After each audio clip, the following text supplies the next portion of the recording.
Good morning, सुप्रभात, नमस्कार दोस्तों। मैं गौरव वाजपेयी एक बार फिर से आप सबके बीच में हाजिर हूं हिंदी का एक बहुत महत्वपूर्ण टॉपिक लेके।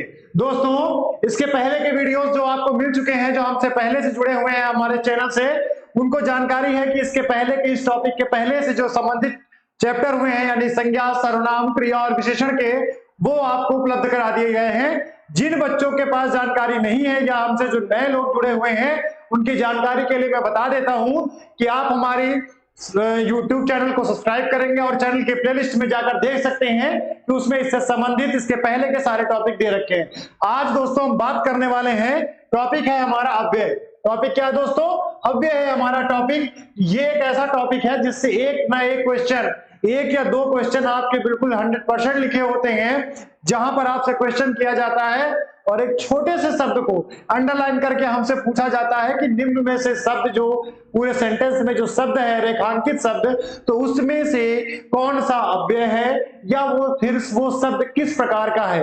तो दोस्तों आइए आज उसकी पहचान करते हैं बहुत ही आसानी से और बहुत ही अच्छे तरीके से, बहुत ही इजीली तरीके से उसको पहचानते हैं कि क्या चीजें होती हैं, क्या ध्यान में रखना, जिसको देखते ही हम पहचान लेंगे कि वो अव्यय है या नहीं है। अगर है तो किस पार्ट का है, यानी किस प्रकार का अव्यय है। दोस्तों चलिए बात करते हैं फिलहाल अव्यय की। अव्यय क्या होता है, सबसे पहले बात करते हैं दोस्तों अव्यय में। तो अव्यय में क्या होता है कि ऐसे शब्द जिनमें लिंग, वचन, कारक, पुरुष, वचन के आधार पर कभी भी कोई परिवर्तन नहीं होता, यानी कि जिनमें लिंग, वचन, पुरुष और कारक के आधार पर कोई भी परिवर्तन नहीं आता है दोस्तों, वो क्या कहलाते हैं? वो हमारे अव्यय कहलाते हैं। दोस्तों क्या कहलाते हैं? अव्यय कहलाते हैं। इसी में आपको क्या मिलते, दूसरी एक लाइन होती है कि ये शब्द सदैव आपके जो है अपरिवर्तित होते हैं और अविकारी अव्यय रहते हैं, यानी कि अपरिवर्तित अविकारी अव्यय जो रहते हैं ये आपके क्या कहलाते हैं? अव्यय कहलाते हैं। दोस्तों देखिए आपके सामने मैंने कुछ शब्द दे रखे हैं इसमें से, जैसे आपका आज, कब, इधर, जब, तब, आज, यानी कि ये इस प्रकार के आपके शब्द हैं जिसमें से आपको ये चीज की जानकारी मिलती है कि जैसे आज, कल, कब, इधर, उधर, जब, तब, ये ऐसे शब्द होते हैं दोस्तों कि जब इनको किसी सेंटेंस में यूज करते हैं हम, तो सेंटेंस में क्या होता है कि इस सेंटेंस में इन शब्दों की वजह से कभी भी कोई परिवर्तन नहीं आता। देखिए चलिए हम आपको दिखाते हैं एग्जांपल देकर के आपको समझाने के लिए, कि जैसे मैंने लिख दिया कि बालक खेलता है, बालक खेलता है, जैसे मैंने आपको समझाने के लिए लिख दिया। अब देखिएगा इसमें परिवर्तन किस प्रकार से होते हैं और अव्यय क्या पहचानते हैं कि अव्यय कौन सा है कौन सा नहीं है। दोस्तों देखिए बालक खेलता है, ये आपका कर्ता के रूप में है, यानी संज्ञा, सर्वनाम कुछ भी हो सकता है, ये आपकी क्रिया है और ये सहायक क्रिया है। जब हम एक चीज में परिवर्तन करेंगे, अगर बालक की जगह पर हम क्या कर दें, बालिका कर दें, तो इधर भी हमको खेलता की जगह पर परिवर्तन क्या करना पड़ेगा?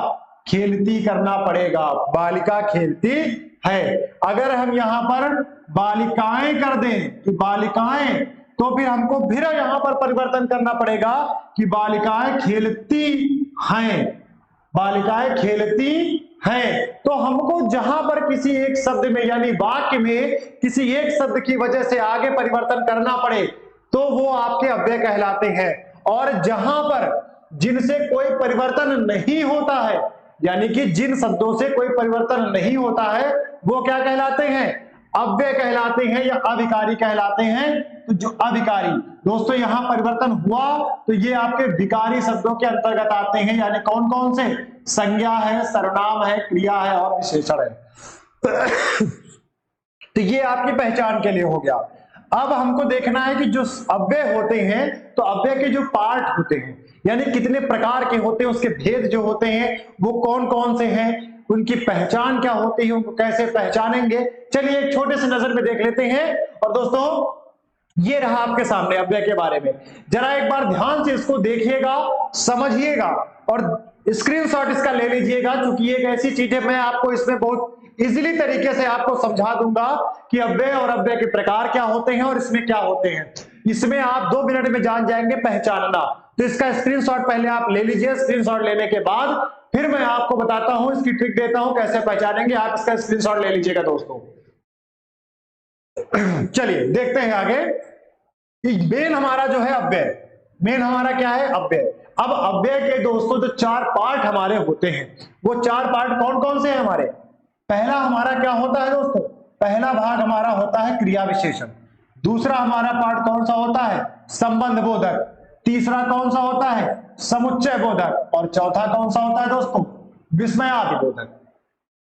ये 4 चीजें हो गई हमारी, यानी क्रिया विशेषण, संबंध बोधक, समुच्चय बोधक और विस्मयादि बोधक। 4 प्रकार के अव्यय हमारे हो गए। हमको दोस्तों इनके बारे में कोई एक्स्ट्रा जानकारी नहीं लेनी है, कुछ भी नया कार्य नहीं करना, सिर्फ एक छोटी सी माइनर सी चीज, क्या? इनके हमको नाम याद रखने हैं, बस नाम और एक एग्जाम्पल। क्या याद रखना है? सिर्फ नाम और एक एग्जाम्पल, बाकी का काम मैं आसान कर दूंगा। पहले बात करते हैं क्रिया विशेषण की। हम पहले भी पढ़ चुके हैं संज्ञा, सर्वनाम, क्रिया और विशेषण। फर्क इतना है कि तब हमने अलग अलग पढ़ा था और अब हम एक ही में पढ़ रहे हैं। विशेषण हमारा दोस्तों क्या होता था? यानी जो किसी की विशेषता बताता था। क्या करता था? किसी की विशेषता बताता था। और उसके पहले क्या लगा हुआ है? क्रिया लगी हुई है। क्या लगी हुई? क्रिया, यानी जो क्रिया की विशेषताएं बताए। ठीक है, इसके बारे में बाकी चर्चा भी आगे करते हैं। तो क्रिया की विशेषता बताने वाले शब्द क्या होते हैं? क्रिया विशेषण कहलाते हैं। जैसे आपके क्या होते हैं? यहां, वहां, इधर, उधर, ये सारे शब्द आपके क्रिया विशेषण के अंतर्गत। पहला पार्ट। दूसरा पार्ट है आपका, दूसरे पार्ट के अंतर्गत रखते हैं हम संबंध बोधक। क्या रखते हैं दोस्तों? दूसरे पार्ट में हम रखते हैं संबंध बोधक। तो संबंध बोधक के बारे में जाने की नाम ही से पता है संबंध, यानी जहां पर कोई शब्द एक दूसरे का संबंध स्थापित किया जाए। तो और किन शब्दों के माध्यम से? यानी कि शब्द आपके प्रयोग होंगे जैसे पहले, बाद, ठीक है, इस तरह के जब आपके शब्द प्रयोग में आए तो वो संबंध बोधक के अंतर्गत। समुच्चय बोधक यानी ग्रुप वाली बात बताई जाए। तीसरा कौन सा पार्ट है? समुच्चय बोधक, यानी कि और, व और एवं, जहां पर समुच्चय वाली बात आ जाए तो वो आपके क्या हो जाएंगे? वो समुच्चय के अंतर्गत आपके किस प्रकार के शब्द आ जाएंगे? यानी और, व, एवं, ये आपके इसके अंतर्गत आ जाएंगे। लास्ट है आपका विस्मयादि बोधक। विस्मयादि बोधक क्या होते हैं? ये इसके बारे में आप बहुत बखूबी जानते हैं, अच्छे तरीके से जानते हैं। तो हमको इनके बारे में सिर्फ एक चीज याद रखनी है कि अव्यय जो होता है, अव्यय के 4 भाग होते हैं। कौन कौन से 4 भाग होते हैं दोस्तों? अव्यय के 4 भाग कौन कौन से? क्रिया विशेषण, संबंध बोधक, समुच्चय बोधक और विस्मयादि बोधक। ठीक है, बस इतना हमको याद रखना है। इसके बारे में इसके बाद में आगे चर्चा करते हैं। चलिए दोस्तों, अब एक एक करके इसके बारे में थोड़ा सा डिस्कशन कर लेते हैं, थोड़ा सा आपको डिस्क्राइब करके बता देते हैं कि ये जो क्रिया विशेषण, संबंध बोधक, समुच्चय बोधक और विस्मयादि बोधक है, तो ये किस प्रकार से क्वेश्चन इसके आते हैं, हमसे क्वेश्चन किस प्रकार से किए जाते हैं और हम इनकी पहचान कैसे कर सकते, तो उसके बारे में चलिए चर्चा करते हैं। लेकिन उसके पहले थोड़ी सी जानकारी आपके लिए रखेंगे, जिसमें से कि आपके सामने जब मैं वो चीजें बताऊं तो आपको समझ में आ जाए। ठीक है, ये चीजें आज आप सुनेंगे, आज एक बार आप सुन लेंगे, हमेशा के लिए आपको ये चीज का ज्ञान हो जाएगा और हमेशा के लिए आपके दिमाग में बात बैठ जाएगी। तो कहीं जाइएगा मत, पहले ध्यान से सुन लीजिएगा।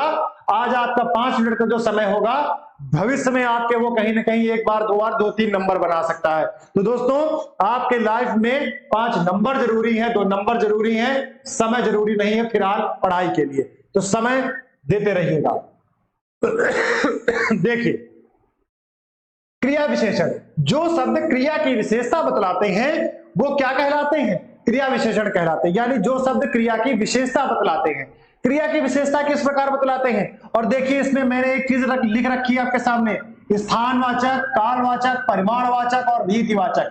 ये जो क्रिया विशेषण के शब्द हैं, ये 4 प्रकार में डिवाइड होते हैं। अब इनको आप कहेंगे कि ये तो बढ़ता ही जा रहा है। नहीं, ये बढ़ता नहीं जा रहा। इनके बारे में सिर्फ मैंने आपको जानकारी दी है। इनके बारे में क्या दी है मैंने? ये सिर्फ मैंने आपको जानकारी दी है एक, कि ये इतने प्रकार के होते हैं क्रिया विशेषण अव्यय। ठीक है, इनको पहचानना आपके लिए बहुत आसान है। जैसे मैंने बोल दिया कि यहां वहां, बोला क्या मैंने? यहां वहां, तो जाहिर सी बात है जब हम बोलते हैं कि यहां कोई सामान रखी है, वहां मत जाना, तो ये क्या होते हैं? कहीं ना कहीं स्थान का बोध करा रहे होते हैं। किसका? स्थान का, कि वहां तुम कल क्यों गए थे, वहां नहीं जाना है, यहां आ जाओ, यहीं आके बैठो। ये क्या होते हैं? स्थान का बोध कराने वाले होते हैं दोस्तों। तो जैसे यहां वहां शब्द होते हैं वो स्थानवाचक के अंतर्गत। दूसरा है जैसे कि आज, कल, परसों, कुछ समय पहले, तो ये शब्द क्या होते हैं? ये काल यानी समय का बोध कराने वाले होते हैं। किसका बोध कराने वाले? कालवाचक शब्द। अगला है जैसे परिमाण। परिमाणवाचक के अंतर्गत जैसे आपके शब्द होते हैं बहुत, थोड़ा, कम, अधिक। ये शब्द किसके अंतर्गत? परिमाण के अंतर्गत, यानी कि मात्रा बताने वाले होते हैं। कि जहां पर मात्रात्मकता की बात की जाए, कि कुछ मात्रा बताई जाए, वो आपके परिमाणवाचक। और रीतिवाचक शब्द आपके ऐसे होते हैं कि ऐसे, वैसे, जो कि ये इस तरह के शब्द जो आते हैं वो आपके रीतिवाचक के अंतर्गत। अब देखते हैं इसमें क्वेश्चन जो पूछते हैं वो किस तरह से।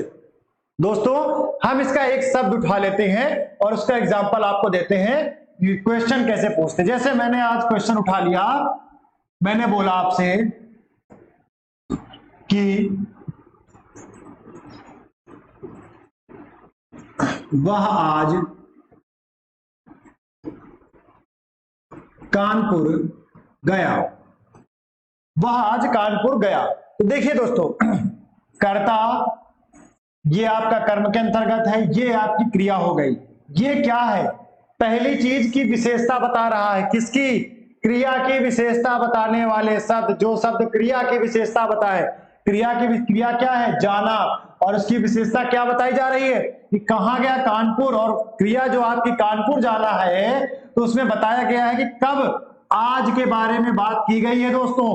तो जो शब्द क्रिया की विशेषता बताते हैं वो क्या कहलाते हैं? वो क्रिया विशेषण, यानी आज शब्द जो हो गया वो क्रिया विशेषण के अंतर्गत। अब बात करते हैं कि इसके अंतर्गत जो शब्द आपके आ रहे हैं, इसमें जो आपके शब्द आ रहे हैं दोस्तों, तो ये आपका आज शब्द इसके अंतर्गत किसमें है? तो जाहिर सी बात है, जब आज की बात हो रही कि आज कानपुर गया, कल नहीं गया था, परसों नहीं जाएगा, तो जाहिर सी बात है ये एक समयवाचक। तो आपसे इसमें एक शब्द को, आज को अंडरलाइन कर देंगे। और आज को अंडरलाइन करने के बाद आपसे पूछा जाएगा कि निम्नांकित वाक्य में या फिर निम्न वाक्य में या उपयुक्त वाक्य में रेखांकित पद किस प्रकार का अव्यय है। जब इतना आपसे क्वेश्चन किया जाएगा तो किस प्रकार के अव्यय में सिर्फ आपका आंसर होगा क्या? क्रिया विशेषण अव्यय। ठीक है। और जब आपसे पूछा जाएगा कि रेखांकित पद क्रिया विशेषण किस प्रकार का है, किस प्रकार का क्रिया विशेषण है, तब आप उसमें आंसर देंगे कि नहीं, हाँ ये स्थानवाचक आपका अव्यय है, या फिर कालवाचक है, या परिमाणवाचक है, या फिर रीतिवाचक। समझ में आ गई बात दोस्तों? हालांकि सिर्फ एक चीज ध्यान रखिएगा कि हमको पूछा सिर्फ यही जाता है कि नहीं यार किस प्रकार का अव्यय है, तो क्रिया विशेषण अव्यय। ठीक है। चलिए नेक्स्ट देखिए, इसके बाद बात करते हैं दोस्तों, बात करते हैं आपका अगला है संबंध बोधक। ये आपका पहला था। दूसरा है आपका संबंध बोधक। संबंध बोधक के बारे में दोस्तों क्या बताया गया है कि जो अव्यय किसी संज्ञा के बाद आकर उस संज्ञा का संबंध, जो अव्यय, ध्यान रखिएगा, जो अव्यय किसी संज्ञा के बाद आकर उस संज्ञा का संबंध वाक्य के दूसरे शब्द से दिखाते हैं, वो क्या कहलाते हैं दोस्तों? वो आपके संबंध बोधक अव्यय कहलाते हैं। क्या कहलाते हैं? संबंध बोधक अव्यय कहलाते हैं दोस्तों। अब संबंध बोधक अव्यय में जैसे आपको बोल सकते हैं कि आपको हम दिखाते हैं इसका एग्जांपल कि सूरज निकला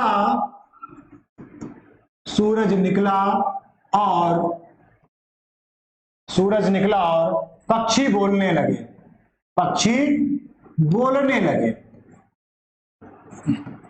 देखिए ध्यान से, सूरज निकला और पक्षी बोलने लगे।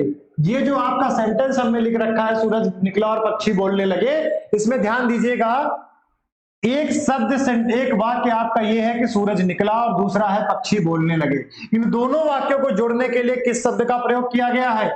और शब्द का। किसका प्रयोग किया गया है दोस्तों? और शब्द का प्रयोग किया गया है। तो जहां पर दो वाक्यों यानी दो वाक्यों को जोड़ने के लिए कोई संबंध बताया जाता है, यानी कोई भी ऐसा शब्द प्रयोग किया जाए जो संबंध यानी दोनों को जोड़ रहा हो, तो वो संबंध बोधक अव्यय के अंतर्गत आ जाता है। तो इस प्रकार से दोस्तों इसके और से एग्जांपल जो आपको दे रखे मैंने, कि जैसे आगे है, पीछे है, बराबर है, साथ है, तो इस प्रकार के जो आपके अव्यय आएंगे वो आपके किसके अंतर्गत हो जाएंगे?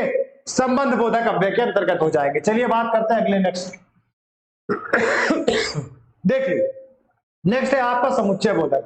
समुच्चय बोधक दोस्तों क्या होता है कि दो वाक्यों को परस्पर जोड़ने वाले शब्द, दो वाक्यों को परस्पर जोड़ने वाले शब्द ही क्या कहलाते हैं? समुच्चय बोधक अव्यय कहलाते हैं। यानी कि दो वाक्यों को परस्पर जोड़ने का मतलब क्या है कि देखिए, तो उसके पहले एक चीज और देखिए कि जो दो वाक्यों को परस्पर जोड़ते हैं शब्द, वो इसमें दो प्रकार के शब्द आते हैं। कौन कौन से आते हैं? दो प्रकार के शब्द। एक है आपका समानाधिकरण और दूसरा आपका आता है व्यधिकरण। दोस्तों समानाधिकरण का मतलब होता है, एक पॉजिटिव वे में होता है कि जहां पर समान अधिकरण की बातें की जाए, समानता बताई जाए कुछ, ठीक है, ये दोनों वाक्य अलग अलग उनके बारे में। व्यधिकरण में जहां पर आपसे कोई क्वेश्चन कर दिया जाता है, क्वेश्चन करने का मतलब कोई एक बात उसमें टोका टाकी की जाती है कि हम ऐसा न करते, तुमने ऐसा किया था इसलिए मैंने ऐसा किया, हम वहां गए चूंकि हमको जाना था, ठीक है, तुमने ऐसा क्यों किया, मैंने ऐसा किया क्योंकि वहां पर उसकी आवश्यकता थी, जो कि, तो इस तरह के जब आपके शब्द प्रयोग में आने लगे तो वो आपके क्या हो जाते हैं? समुच्चय बोधक के आपके अंतर्गत आ जाते हैं। अथवा, परंतु, लेकिन, ये आपका समानाधिकरण के अंतर्गत, और व्यधिकरण में क्योंकि, चूंकि और जो कि शब्द जो आपके होते हैं वो आपके समुच्चय बोधक के अंतर्गत आ जाते हैं। दोस्तों देखिए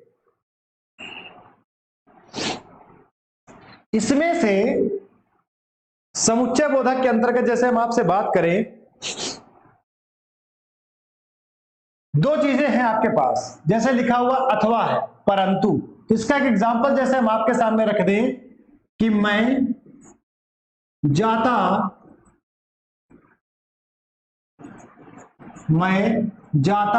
परंतु नहीं गया, परंतु नहीं गया, मैं जाता परंतु नहीं गया। एक आपका सेंटेंस ये, दूसरा आपका ये, बीच में जो हमने जोड़ा आपका, ठीक है, यानी कि समुच्चय बोधक शब्द लगाया मैंने, समुच्चय बताया है कि मैं जाता नहीं गया, यानी कि दोनों कार्य मैंने ही किए हैं। तो ये आपका जब बीच में कोई शब्द आ जाता है कि दो वाक्यों को परस्पर जोड़ने वाले शब्द ही समुच्चय बोधक अव्यय होते हैं, तो ये आपका किसके अंतर्गत आ जाएगा? समुच्चय बोधक के अंतर्गत। एक चीज दोस्तों थोड़ा माफी चाहूंगा, परिवर्तन करना चाहूंगा कि ये जो मैंने आपको एग्जांपल दिया था, सूरज निकला और पक्षी बोलने लगे, ये आपका संबंध बोधक नहीं समुच्चय बोधक का है, क्योंकि दो सेंटेंस इसमें भी जोड़े जा रहे हैं, इसमें भी आपके दो सेंटेंस जोड़े जा रहे हैं, तो ये शब्द भी आपका किसके अंतर्गत आ जाएगा? ये भी आपका समुच्चय बोधक के अंतर्गत है, संबंध बोधक के अंतर्गत नहीं है।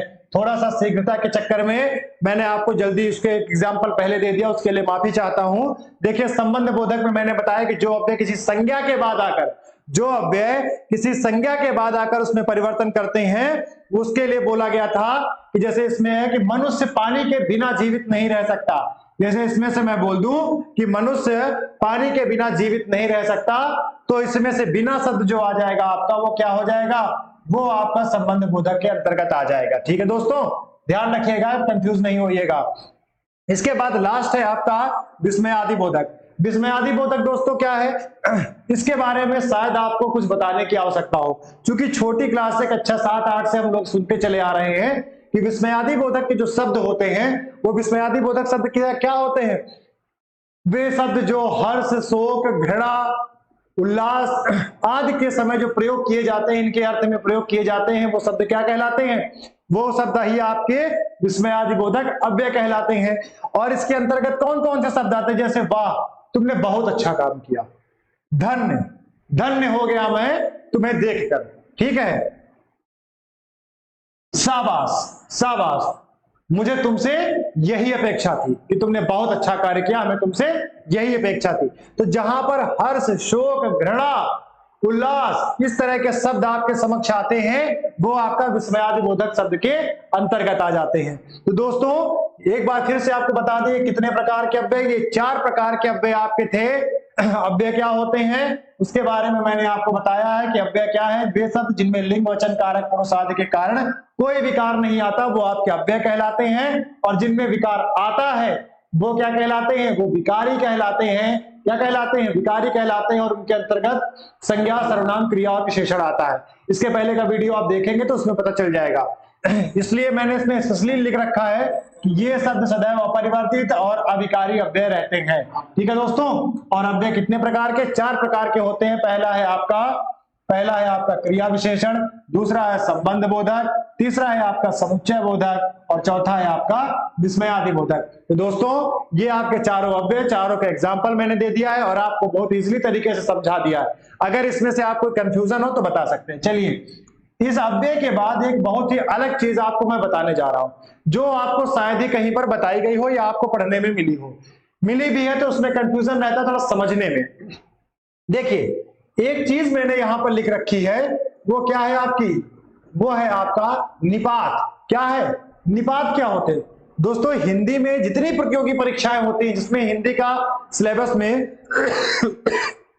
हिंदी का सिलेबस यानी हिंदी का सब्जेक्ट होता है प्रतियोगी परीक्षाओं में, यहां से आपको अगर 10 बार एग्जाम किसी भी चीज का हुआ है तो उसमें कम से कम 6 से 7 बार इस टॉपिक से क्वेश्चन जरूर रखा गया है। ये ऐसी चीज है हिंदी की अव्यय के मामले में कि आपको शायद ही कहीं पर मिलती होगी।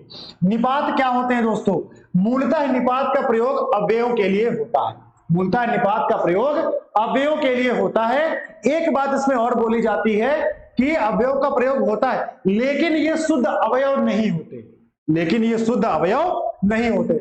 अवयव से तात्पर्य कि ये निपात इसलिए बोला जाता है कि प्रयोग अव्ययों के लिए होता है लेकिन ये अव्यय होते नहीं है। ये क्या, ये अव्यय नहीं होते हैं, सिर्फ अव्ययों के लिए इनका प्रयोग किया जाता है। इनका कोई भी लिंग वचन पुरुष कारक, इनका कोई भी लिंग वचन कुछ भी नहीं होता है। यानी कि आप इनको स्त्रीलिंग, पुल्लिंग, एक वचन, बहुवचन, द्विवचन किसी में भी आप इनको डिवाइड नहीं कर सकते हो। ये ऐसे शब्द होते हैं जो इन सब बंधनों से मुक्त होते हैं। ठीक है दोस्तों, तो इनका प्रयोग वाक्य में अतिरिक्त भावार्थ प्रदान करने के लिए होता है। इनका प्रयोग किस लिए होता है? वाक्य में अतिरिक्त भावार्थ प्रदान करने के लिए इनका प्रयोग किया जाता है। ठीक है दोस्तों, एक चीज और भी है, निपात सहायक शब्द होता है। निपात क्या है? ये वाक्य का सहायक शब्द होते हुए भी, वाक्य का सहायक शब्द होते हुए भी ये वाक्य का अंग नहीं होते हैं। बात को समझिएगा कि अगर मैंने कोई भी सेंटेंस आपके समक्ष लिख दिया है, ठीक है, जैसे मैं एक एग्जांपल देता हूं कि रमेश ने मुझे मारा था। जैसे मैंने आपके सामने एक ये रख दिया है, एक एग्जांपल इसका रख दिया है दोस्तों, ध्यान से देखिएगा कि रमेश ने मुझे मारा था। अब ये आपका नॉर्मल वाक्य हो गया और निपात के अंतर्गत जो शब्द आते हैं इन्हीं में से उठा लेते हैं। मैंने एक शब्द उठा लिया, मैंने रख दिया यहां पर, क्या मैंने रख दिया, रमेश ने ही मुझे मारा था। तो एक तो क्वेश्चन आपका बन के आता है कि अंडरलाइन करने के बाद पूछते हैं कि यह शब्द किस प्रकार का है या इसको बोलेंगे क्या। दूसरा कि आपसे बोलने के बाद मैं आपको समझा दूं कि यह निपात किस प्रकार से है, यानी जो लाइनें लिखी इनका अर्थ क्या है। मूलतः निपात अवयव के लिए होता है, इनका कोई लिंग वचन नहीं होता है, इनका वाक्य में अतिरिक्त भावार्थ, ध्यान दीजिएगा, वाक्य में अतिरिक्त भावार्थ देने के लिए रमेश ने ही मुझे मारा था, इसका अर्थ आप समझ रहे हैं? ध्यान से समझिएगा, रमेश ने ही मुझे मारा था, रमेश ने मुझे ही मारा था। दोनों में फर्क आपको समझ में आया? शब्द वही है, वाक्य वही है, सिर्फ थोड़ा सा परिवर्तन मैंने कर दिया है। इस शब्द को उठाकर मैंने कहां पर कर रख दिया, यहां पर रख दिया। यानी रमेश ने ही मुझे मारा कहने का तात्पर्य कि वहां पर कई लोग खड़े हुए थे लेकिन मारने वाला, मुझे मारने वाला कौन था? सिर्फ रमेश था। ठीक है, और दूसरा सेंटेंस जो मैंने यहां से यहां तक इसको परिवर्तित कर दिया है शब्द को कि रमेश ने मुझे ही मारा, यानी कि मारने वाला तो रमेश था लेकिन हम कई लोग खड़े थे जिसमें से रमेश ने सिर्फ और सिर्फ मुझे ही मारा और किसी के ऊपर हाथ नहीं लगाया। यानी कि दोनों बातों में फर्क देखिए। और इस लाइन का क्या मतलब बोला था हमने? वाक्य में अतिरिक्त भावार्थ प्रदान करने के लिए, वाक्य में अतिरिक्त भावार्थ प्रदान करने के लिए। तो अतिरिक्त भावार्थ आपको मिल गया। अब इसी में एक बात और भी मैंने बोली अभी कि ये वाक्य का सहायक, वाक्य के सहायक होते हुए भी वाक्य का अंग नहीं होते। ये वाक्य के पद के रूप में आपके समक्ष आया हुआ है शब्द कि रमेश ने ही मुझे मारा था। सब अलग अलग पद है, हर पद का इसमें अलग अलग अर्थ है। अर्थ का मतलब नाम है, कोई कर्ता के रूप में है, कोई सहायक के रूप में है, कि कोई आपका कर्म के रूप में है, कोई क्रिया के रूप में है, कोई सहायक क्रिया है, सबका अपना अपना कोई ना कोई पद होता है। लेकिन ये ऐसे शब्द हैं कि जो वाक्य के अंग में गिनती ही में नहीं है, यानी सहायक तो है लेकिन वाक्य के अंग में इनकी कोई गिनती नहीं की जाती है। तो इसीलिए इनको क्या बोलते हैं दोस्तों, निपात, यानी कि जब अलग तरीके से कोई अलग बात बोली जाए तब, ठीक है। तो इसके लिए ध्यान रखिएगा, ये होते हैं आपके निपात। तो अव्यय के बारे में आपको मैंने बता दिया है और उसके बाद निपात के बारे में मैंने दोस्तों आपको बता दिया है। अगर आपको ये चीजें समझ में आ गई हैं तो प्लीज इसको लाइक करिएगा, शेयर करिएगा और चैनल को सब्सक्राइब ना किया हो तो सब्सक्राइब कर लीजिएगा। और दोस्तों साथ ही साथ आपको कमेंट करके जरूर बताइएगा कि नहीं आपको वीडियो कैसा लगा, क्या इसमें कुछ परिवर्तन करने की जरूरत है या फिर आपको इसमें कैसा लगा वीडियो। अगर आप इस चीज से संतुष्ट हैं तो कमेंट करके प्लीज जरूर बताइएगा। अगले वीडियो में फिर मुलाकात होगी अगले टॉपिक के साथ। तब तक के लिए दोस्तों नमस्कार, धन्यवाद।